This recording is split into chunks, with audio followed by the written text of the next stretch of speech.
muchas gracias por asistir a esta comparecencia que está centrada en la visita a Ceuta de nuestro compañero, del miembro de la dirección nacional de nuestro partido, Borja Semper.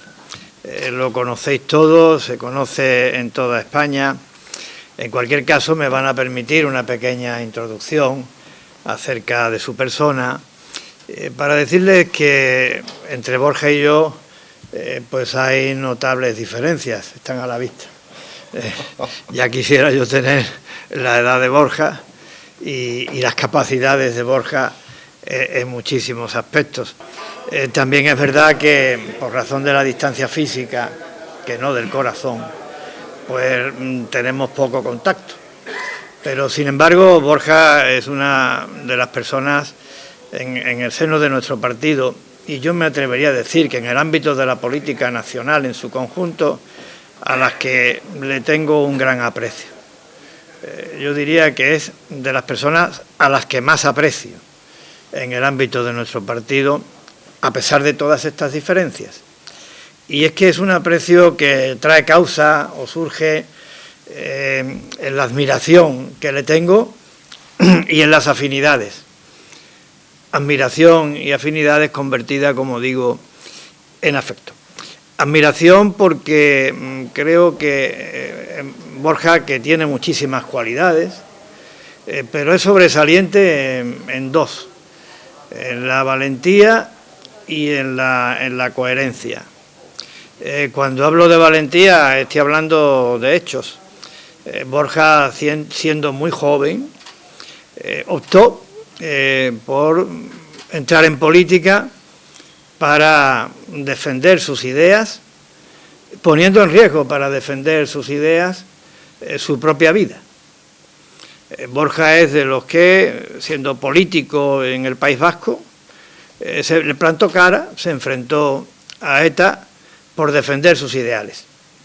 Ideales que consistían fundamentalmente en defender la democracia y la libertad, que es tanto como el derecho a pensar de una determinada manera y poder expresar públicamente esa manera que tienes de pensar, sin que nadie te asesine, sin que nadie te secuestre, sin que nadie te condicione, nadie te reprima, nadie intente imponer por la fuerza su manera de entender la política, la vida y la sociedad.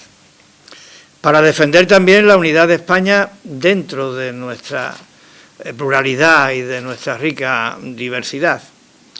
Y para defender algo tan importante como el derecho a ser y sentirse vasco y a la vez español.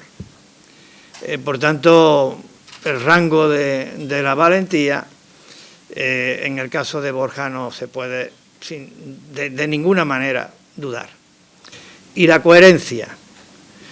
La coherencia también de una manera, yo creo que, insisto, admirable, porque no vamos a negar que la política en la actualidad y desde hace algún tiempo, pues parece que está un poco marcada por las trincheras, por la política de bloques, por la polarización, por la relevancia del populismo, y Borja representa todo lo contrario.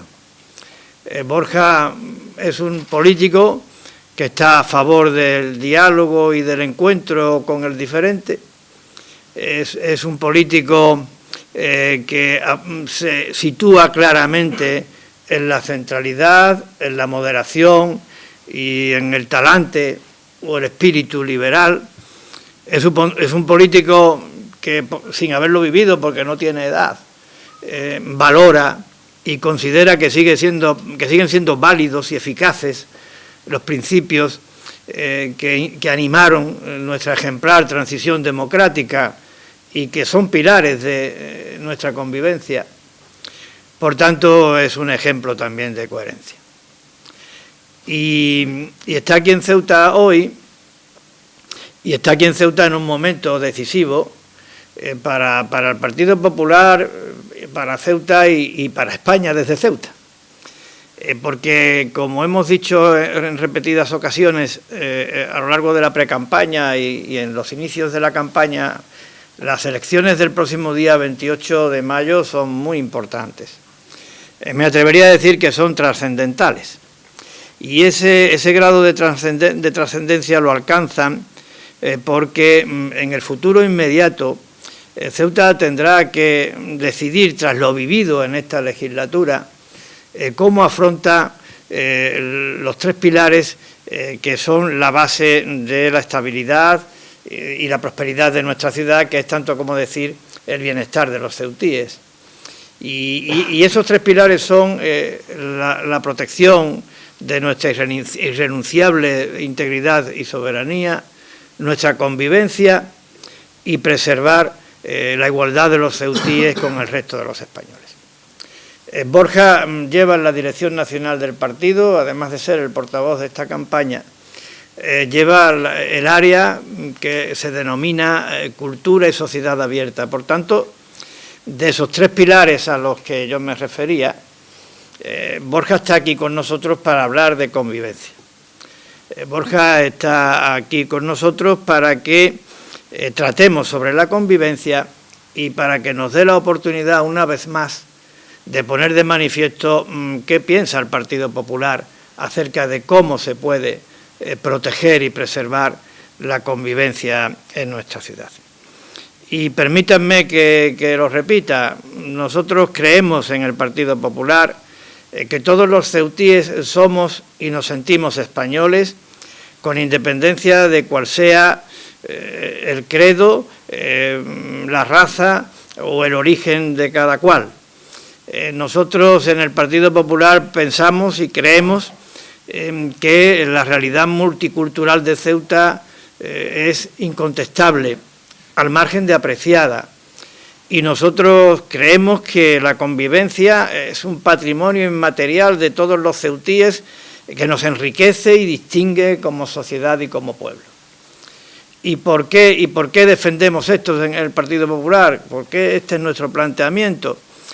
Primero, porque estamos convencidos, porque es una cuestión, si se me permite, de principios, de valores. En segundo lugar, lo defendemos porque creo que esto nos hace más fuertes a la hora de defender desde la unidad las cuestiones que son fundamentales para Ceuta, como las que antes refería, de la defensa de nuestra integridad y nuestra soberanía, o de la defensa de la igualdad de los ceutíes con el resto de los españoles. Y en tercer lugar lo defendemos porque la convivencia es un factor que facilita el progreso y el desarrollo en todos los aspectos. Porque ¿quién puede entender que no es mejor unir que dividir? ¿Quién puede entender que no es mejor sumar que restar? ¿Quién puede entender que no es mejor incluir que excluir? ¿Quién puede entender que no es mejor compartir que segregar? Todo esto facilita el desarrollo y el progreso. Y si se me permite, creo que también como individuos, como personas, nos hace mejores la convivencia, porque creo que nos hace más abiertos, creo que nos hace más comprensivos, más tolerantes, creo que nos hace más humanos, creo en definitiva que nos hace mejores. Por eso nosotros estamos absolutamente en contra o no compartimos de una manera firme y convencidos los planteamientos de quienes niegan la realidad multicultural de Ceuta, de quienes consideran que una parte de los ceutíes no son españoles por razones de índole religiosa, cultural o de origen, o de quienes quieren sustituir nuestra convivencia, la que han generado todos los ceutíes, por otra cosa consistente en la sumisión o sometimiento de todos a una manera exclusiva y excluyente de entender ellos lo que significa ser un buen ciudadano, un buen español, un buen ceutí. A eso nos oponemos y nos oponemos democráticamente manifestando que nosotros pues no pactaremos nunca con quien estas cosas defienden, no pactaremos por tanto con Vox. Y lo hacemos por eso, por una cuestión de principios y porque creemos que esa política conduce a la división en lo fundamental. Esa política es un riesgo de confrontación y de conflicto por razones, como digo, religiosas, culturales o de origen, y porque no facilita el progreso y el desarrollo, y porque nos debilita, y porque nos hace peores, y porque además nos priva de algo tan fundamental que los que vienen de fuera valoran, y yo estoy convencido que la inmensa mayoría de los ceutíes, y es convertir este trozo de España, este rincón de España, en un ejemplo, en un modelo de cómo aquí los ciudadanos han conseguido hacer del respeto y la convivencia una manera de ser y de vivir. Y a eso yo creo sinceramente que no debemos de renunciar. Dicho esto también, porque es un tema de actualidad, quiero decir que nosotros en el Partido Popular de toda España y en el Partido Popular de Ceuta en particular, consideramos que es un comportamiento inaceptable el que ha tenido Bildu de incorporar en sus listas electorales a miembros de ETA condenados por terrorismo. Nos parece absolutamente inaceptable. Creemos que se trata de un comportamiento que provoca indignación en el conjunto de la ciudadanía española y que creemos además que tiene que tener también una consecuencia política. La consecuencia política es el compromiso de todos de no pactar con Bildu. Y ahora, dicho esto, le cedo la palabra a alguien, como digo, que es un ejemplo para todos nosotros, a una persona a la que quiero enormemente desde la distancia física, que no del corazón, como antes decía. Borja, tuya es la palabra. Muchas gracias. Aunque después de esta presentación lo más inteligente que yo podría hacer es no decir nada, porque me has puesto muy bien y lo has contado lo que pensamos de una manera resumida, pero muy eficaz. Bueno, buenos días a todo el mundo, muchas gracias, por supuesto, por haber acudido aquí, gracias al presidente por la invitación, al resto de su equipo. No he venido a hablar de mí, pero sí voy a hacer una pequeña una mención previa. Es para mí un honor estar en Ceuta, y lo digo de verdad. Todo el mundo que viene a Ceuta seguro que les dice lo mismo. Faltaría más, sería un poco torpe decir algo diferente. Pero en mi caso es cierto, porque Ceuta representa, para mí, en mi manera de entender España y en mi manera de entender la política, algo muy relevante, un sitio al que uno le tiene un especial cariño. Y esto, insisto, no es lo más relevante porque es algo muy personal, pero también representa o es una referencia por quien preside esta ciudad autónoma, por Juan, que puede parecer que ustedes dirán, claro, después de la presentación que le ha hecho, ¿qué va a decir él del presidente? Pero es que en este caso es cierto, me ha pisado. Juan es una referencia para el Partido Popular de toda España, es una referencia para sus dirigentes, lo digo con conocimiento de causa. Estos son conversaciones que se tienen en público, en privado, con más o menos gente. Juan es siempre un faro, una persona a la que uno se refiere con mucho respeto, respeto intelectual y respeto humano. La política actual, que se ha deshumanizado mucho, una política de trazo grueso, una política en la que los insultos campan a sus anchas, en que se hace muchas veces ad hominem, conviene también poner en valor, conviene también recordar y reflejar a aquellas personas que pasan por la política mereciendo respeto y honor. Y en este caso, con Juan teniendo al lado, pues es el ejemplo más palmario y más gráfico de lo que les estoy diciendo. No podemos deshumanizar la política. Y ser buena gente, ser buena persona, es hoy día tan relevante como ser un buen gestor. Y cuando estas dos circunstancias, estas dos características confluyen en alguien, en un líder político, lo mínimo que podemos hacer es, pues eso, reconocerlo y desear una larga vida política a quien refleja estos principios y estas virtudes, y en este caso el de Juan. El Partido Popular de España no se puede entender sin Juan Vivas, España no se puede entender sin Ceuta, y yo por eso espero que durante muchos años, ya sabemos que Ceuta va a ser siempre española, y yo lo que espero es que siempre, o durante muchos años, tengamos a Juan al frente de este gobierno y desde luego influyendo en las políticas que el Partido Popular y cómo mira el Partido Popular hacia Ceuta. Yo les puedo asegurar, entrando ya en cuestiones más de orden político, que cuando alguien se refiere o hay alguna reflexión en torno a Ceuta, lo primero que se hace es levantar el teléfono y preguntar a Juan, porque la posición del Partido Popular en relación con Ceuta es la que marca el Partido Popular de Ceuta. La posición del Partido Popular Nacional en relación a cualquier circunstancia que suceda aquí es la que marca el presidente Juan Vivas.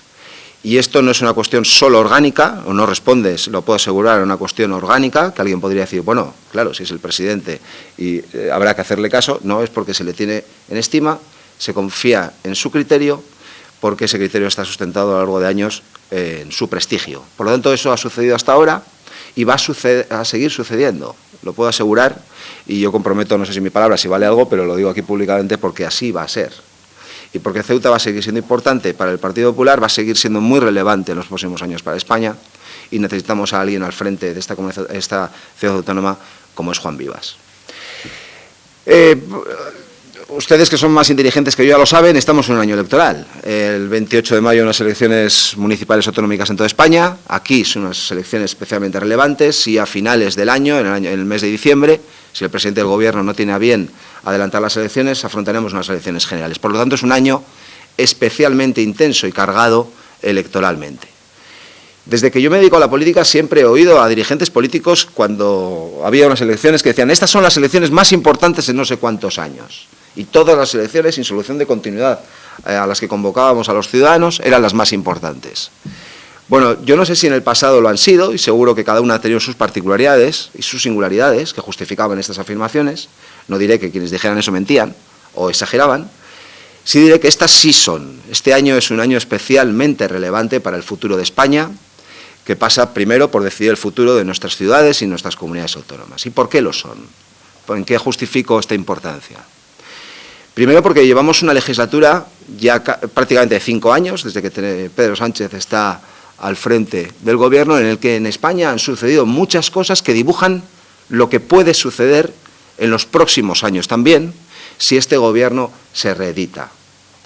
Empezaremos por las elecciones municipales autonómicas, en las que los ciudadanos están convocados y están llamados a elegir a sus alcaldes, alcaldesas, a presidentes y presidentas de comunidades autónomas, y obviamente el componente local y autonómico va a ser muy relevante, va a pesar de una manera notable, pero no nos podemos engañar, y todos podemos intuir, y sabemos, al menos de una manera intuitiva, que en estas elecciones se elige algo más que los alcaldes, se elige algo más que los presidentes de comunidades autónomas, y que el cambio posible que a lo largo de este año se va a ir configurando también va a ser muy relevante en estas elecciones municipales autonómicas. Porque ¿qué nos jugamos? Nos jugamos gestión, sin duda.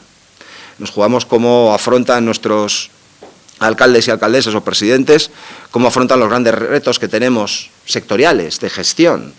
Hablaremos de la economía, hablaremos de las calles, hablaremos del alumbrado, hablaremos del asfaltado de las calles, de las políticas sociales, hablaremos de las políticas culturales, deportivas, etcétera, etcétera, y esto obviamente va a ser muy relevante.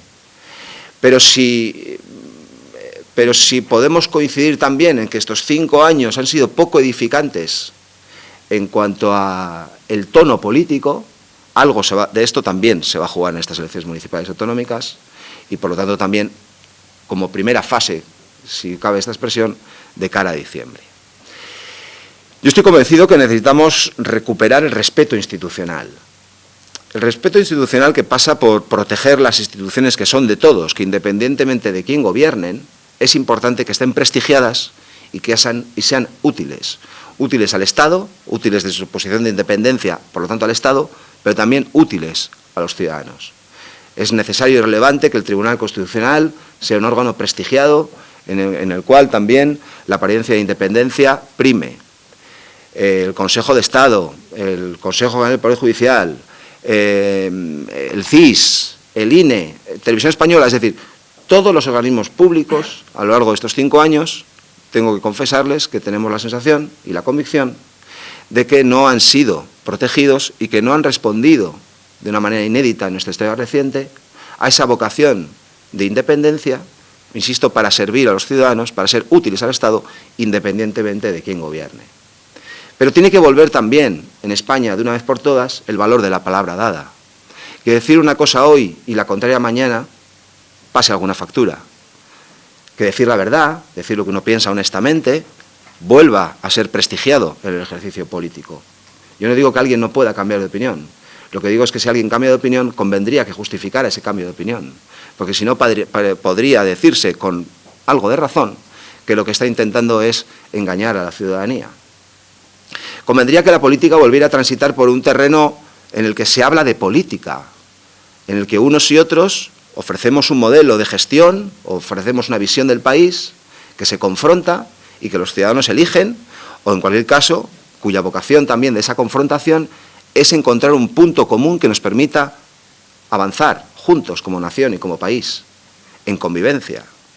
La discrepancia política es sana y es necesaria en un Estado plural y en una democracia, si no estaríamos hablando de otro modelo político. Nosotros abrazamos la pluralidad, nos sentimos muy cómodos en un Estado en el que unos opinan de una manera y otros opinan de otra. Creemos en la pluralidad y en el pluralismo. No queremos homogeneizar a los ciudadanos. Nuestro proyecto político pasa fundamentalmente por crear las condiciones para que los ciudadanos puedan decidir sobre cómo hacen su vida, independientemente de a quién recen, a quién besen o a quién voten. Creemos tanto en el ciudadano que consideramos que ningún político ni ningún gobierno tiene la legitimidad y, por lo tanto, tiene el derecho a decirle a quién rezar, a quién besar o a quién votar. Y que si los ciudadanos nos eligen es para que los políticos, a ser posible, no les metan el dedo en el ojo, a que los políticos no generemos escándalos, a que los políticos no seamos un problema añadido al que los ciudadanos tienen todos los días. Y es verdad que vivimos en un mundo, y vivimos, a lo de España, esta legislatura, en la que han pasado cosas verdaderamente sorprendentes, pero vivimos en un mundo globalizado y global en el que nuestras democracias se ven amenazadas por el populismo, de un signo o de otro, en extremismos que a veces ondean una bandera, uno es una bandera muy grande roja, otro es una bandera muy grande azul, pero en definitiva a los extremistas les une la vocación de homogeneizarnos a todos. Es una defensa permanente, una búsqueda permanente de la pureza. Y nosotros creemos que es en lo impuro, que es en la mezcla, que es en la forma de entender cada uno su vida, como esta sociedad, o es donde esta sociedad se refleja. Hay algunos que dicen ser muy, muy españoles, pero no les gusta España, porque no les gusta la pluralidad de España y las diferencias que existen en España. Y no hablo de las territoriales, hablo de las individuales, de la forma que cada uno tiene de interpretar el mundo. Hay algunos que dicen que son muy feministas y aprueban leyes que ponen en la calle antes de tiempo a agresores, a violadores y a pederastas. Vivimos en un mundo y en un momento político de mucho eslogan, de mucha pancarta, de mucho grito, de mucha frase fácil, pero el contenido brilla por su esencia. La política es cada vez, desgraciadamente, más epidérmica. Es cada vez también una política menos edificante y que expulsa, que aleja al ciudadano del interés por la política. Por eso cuando hay, y lo digo con el corazón en la mano, cuando hay dirigentes políticos que tienen capacidad de gestión, y estoy pensando en lo que sucede en Ceuta con Juan Vivas, y que con la palanca que tiene Ceuta y con lo que ya representa Ceuta, quiere ir aportando nuevos elementos tractores para que los ceutíes tengan futuro en su tierra, y hablo de digitalización, hablo de empresas del mundo digital, y hay ambición de gestión y de futuro, esto, a mi juicio, merece ser renovado. Cuando hay presidentes y cuando hay proyectos políticos que abrazan el pluralismo, la diferencia, a los que no les supone un problema, porque entienden Ceuta y porque quieren Ceuta como es, no quieren convertir Ceuta en otra cosa que no es y que nunca ha sido, y que quieren que desde la diferencia ceutíes de uno y otro ámbito puedan convivir y puedan, por lo tanto, reflejar lo que es Ceuta y proyectar esta sociedad a futuro, merece la pena que esto se reafirme y que vuelvan a tener el gobierno, porque es lo que les dan los ciudadanos con su confianza y a ser posible con mayoría absoluta, que le permita vivir y trabajar libre de ataduras y proyectar ese futuro común y compartido. Miren, la política está atrincherada, hay quienes quieren continuar con hacer más profundas las trincheras. Los argentinos lo llaman la gran grieta. Socavar, hacer una grieta lo más profunda posible para que ciudadanos que quedan a ambos lados de la grieta no se puedan encontrar en ningún sitio, porque la grieta es muy profunda. Nosotros creemos, precisamente, defendemos exactamente lo contrario, que ciudadanos de una y otra condición sean llamados a un proyecto común y compartido de sociedad y de convivencia. No hay otro futuro posible. La alternativa a esto es el enfrentamiento, es el choque y es el hambre. El enfrentamiento y el choque, más allá de condiciones de convivencia que podríamos enumerar, lo que acaba trayendo siempre es hambre. Y lo hemos visto en sociedades que se han dividido a lo largo y ancho del globo. Y vemos qué sucede cuando las sociedades se rompen, cuando la mala política contamina a la sociedad. Que un político insulte al presidente de esta ciudad autónoma en un pleno, alguien podría pensar que eso queda circunscrito a cosas de políticos. Fíjate que falta el respeto con el presidente. Fíjate lo que le ha llamado el diputado no sé qué o el concejal no sé cuántos al otro del otro partido. Podría alguien pensar que esto es de políticos para políticos, y en muchas ocasiones es así. El problema al que nos enfrentamos es que esto contamine a la sociedad y la rompa. Y sabemos qué sucede cuando esto pasa, porque lo hemos visto en otras sociedades muy avanzadas con democracias consolidadas. Por eso lo que nos jugamos este año, en estas elecciones y en diciembre, sin duda son aspectos de gestión, sin duda. Pero también es la vocación de reconducir la política a hacerla algo más edificante, a reconstruir la política también respetando al adversario, que no quiere decir aceptar todo lo que dice el adversario, estoy hablando de respeto, y entender y reafirmarnos en la idea de que solo entre diferentes, compartiendo un proyecto común, podremos avanzar hacia el futuro, en un mundo también cada vez más competitivo, por lo tanto también más complejo, pero lleno de oportunidades. Y nosotros creemos que Ceuta es un lugar donde esto debe de ser especial reflejo. Una luz también para el resto de España, en la que la convivencia supera diferencias, en la que la vocación de compartir y de caminar juntos supera a aquellos que quieren, cuando hay un fuego, echar gasolina, avivar el enfado, avivar los miedos, avivar la incertidumbre, en lugar de dar respuestas a los problemas que sin duda existen en nuestras sociedades, pero dar respuestas edificantes y solventes. Y conviene también que, además de prestigiar a la gente que es buena en política, también se prestigie la solvencia, el sentido común y la excelencia en la gestión pública. Esto es lo que yo tenía que decirles, o sea que para mí es un placer. Si ahora hay alguna pregunta, pues... Yo creo que hemos estado ante una clase magistral. Sí, hombre. Lo digo con el corazón, ¿eh? ¿Tienen alguna pregunta? Sí, a mí me gustaría, en relación a lo que usted ha dicho, Vivas tiene, por tanto, las manos libres para poder adoptar lo que él cree conveniente, ¿no? Eso es así. Vamos, se lo puedo asegurar. Independientemente de lo que pueda ocurrir en las elecciones. Me refiero a ver si él gana y necesita pactar con otro partido, tendrá las manos libres para poder hacer con quien quiera. Mire, nosotros lo que defendemos es que España necesita estabilidad y necesita sentido común y buena gestión. Y la única manera que somos capaces de garantizarlo es teniendo las mayorías suficientemente amplias que nos permitan conformar gobiernos que respondan a esto. Tenemos un ejemplo de qué sucede, y lo hemos visto en esta legislatura, cuando en un gobierno, en este caso estoy pensando en un gobierno de la nación, confluyen dos partidos políticos con dos proyectos políticos diferentes, con intereses contrapuestos. Estamos viendo en los últimos meses de la legislatura cómo esto se evidencia en insultos cruzados entre miembros del propio gobierno, en discrepancias continuas entre miembros del mismo gobierno, entre posiciones que chocan sobre materias fundamentales y sustanciales para la gobernabilidad de España, y nosotros queremos huir de este modelo. Y por eso apelamos a los ciudadanos para que el 28 de mayo y también cuando toque en las elecciones generales, el resultado del Partido Popular sea lo suficientemente mayoritario y amplio para poder conformar gobiernos que no dependan de otras formaciones políticas. ¿Somos conscientes de que esto es difícil? Sin duda. ¿Creemos que es imposible? No.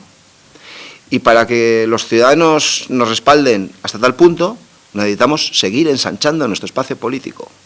Y nuestro espacio político no mira ni a izquierdas ni a derechas. Nuestro espacio político quiere ensancharse convocando a ciudadanos que comparten estos principios y comparten estas ideas, independientemente de a quién hayan votado en el pasado o independientemente de cuál sea su ideología. Comparten un diagnóstico de que España tiene un problema de convivencia política, España tiene un problema también, por lo tanto, de excelencia en la gestión pública, y quieren gobiernos no sectarios, no dogmáticos, y sí gobiernos que entienden la pluralidad y que convocan a ciudadanos diferentes para convivir y para progresar juntos. No sé si le he respondido, pero es que no tengo otra respuesta. Esto es lo que pienso y lo que pensamos.